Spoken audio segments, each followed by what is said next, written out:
I think I was right to speak about the women who shared the basement flat of Nissim Ezekiel when he was in London, because that precisely is what is dealt with in the next stanza.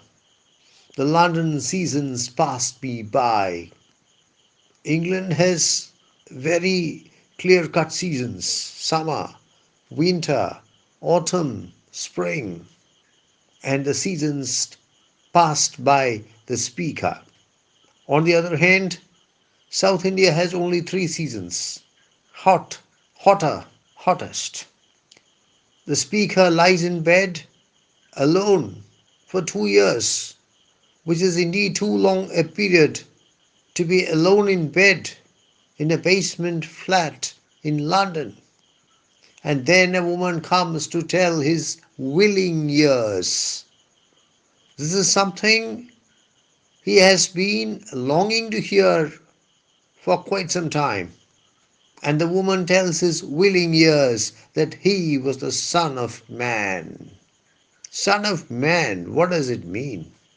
Jesus Christ is referred to in the Holy Bible as the Son of Man. Then who is the Son of God? When I was reading the Bible for the first time as a schoolboy, I was baffled by this. Jesus Christ is certainly the Son of God. Then how come that he is also the Son of Man? That precisely is the problem. But the explanation is that Jesus Christ is simultaneously the Son of God and the Son of Man. He is the Son of God, the one and only Son of God. And God sends him to this world. He is the Son of God and God the Son as well. But above all, he is the Son of Man. What is the meaning? It means that Jesus Christ is as human as anyone else. He is a man. He is a Son of Man. He is the Son of God and also the Son of Man. Though he is the Son of God, he lives in this world very much like a man, undergoes all the sufferings that a human being has to undergo, and has all the strengths and weaknesses of a human being. In this particular context, in the context of this poem, what the poet means is that the woman told him that he was the Son of Man. The woman made him realize that he was a very human person, that he was a man like any other man. He was a human being like any other human being, with all the strengths and, more importantly, all the weaknesses of a human being.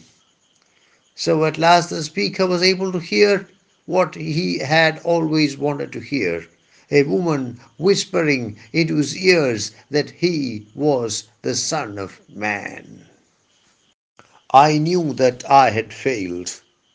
These are important words because Nissim Ezekiel is a poet obsessed with failure. He has written more than a dozen poems on the subject of failure. Failure is a stock theme of Nissim Ezekiel. It may seem odd, it may seem strange that somebody like Nissim Ezekiel should be so obsessed with failure. Ezekiel had a brilliant academic record, which included the first rank in the University of Bombay for his postgraduate examination. He was extremely successful as a poet, and he emerged as the most famous, arguably the most famous, Indian poet in English of his generation.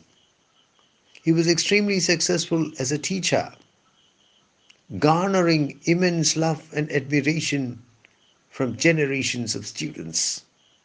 Despite all this, Nissim Ezekiel appears to have suffered from a failure fixation. And when it came to writing his autobiography, which he never completed beyond a few pages.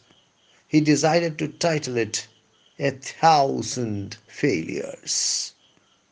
In everything, a bitter thought. When you feel that you have failed, you become bitter. When you are demoralized, you become bitter.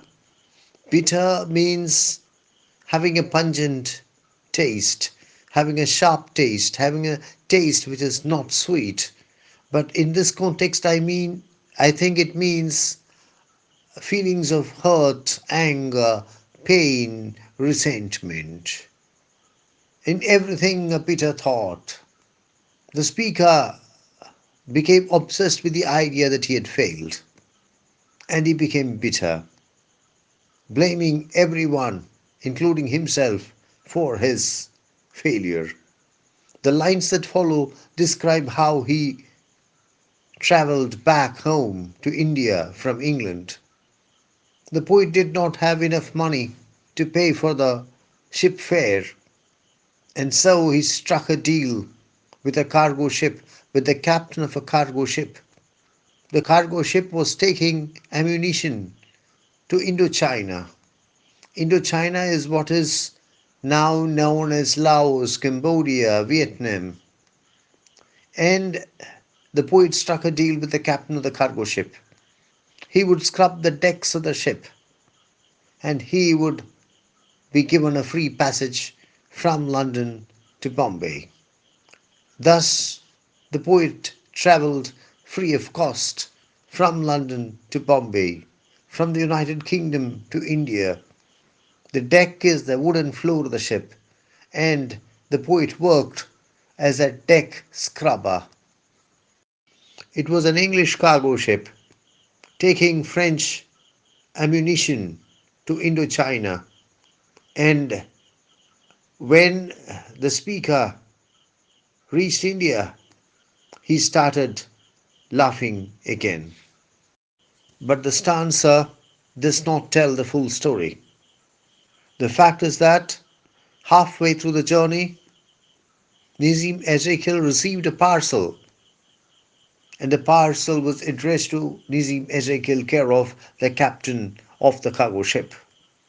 And the parcel contained copies of Nissim Ezekiel's first collection of poems, A Time to Change, published by Fortune Press, London, in 1952.